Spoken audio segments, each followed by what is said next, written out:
வணக்கம் and welcome to Madhura beauty tips. இன்னைக்கு நம்ம பார்க்க போகிறது முடி கொட்டுறதை தவிர்த்து மீண்டும் முடி வளரச் செய்ய என்ன செய்யலாம்னு. முடி கொட்டுவது எல்லோருமே சந்திக்கும் மிக முக்கிய பிரச்சனைன்னு தான் சொல்லணும். இது நமக்குள்ள ஒரு இன்ஃபீரியாரிட்டி காம்ப்ளெக்ஸை உருவாக்கும், அதாவது தாழ்வு மனப்பான்மையை உருவாக்கும்.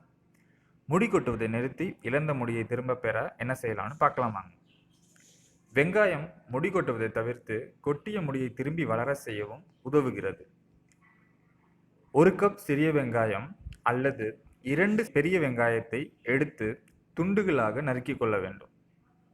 அந்த துண்டுகளை மிக்சியில் நன்றாக அரைத்து அதன் சாறை மட்டும் வடித்து எடுத்துக்கொள்ள வேண்டும். இந்த சாறை நன்றாக முடியின் வேர்களுக்கு படுமாறு மசாஜ் செய்ய வேண்டும். இந்த சாறு முடியில் பட வேண்டிய அவசியம் இல்லை. ஸ்கால்ப் எனப்படும் வேர்களில் நன்றாக படுமாறு மசாஜ் செய்தால் போதுமானது. 1 மணி நேரம் கழித்து தலைக்கு குளிக்கவும்.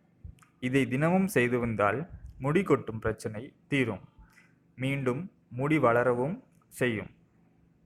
ஷாம்பு பயன்படுத்துபவர்கள் மைல்டாக பயன்படுத்திக் கொள்ளவும். அதிக ஷாம்பு முடிக்கு ஆபத்தானது. மேலும் பல பியூட்டி டிப்ஸ்களுக்கு மதுரா பியூட்டி டிப்ஸ் சேனலை சப்ஸ்கிரைப் செய்யவும். நன்றி.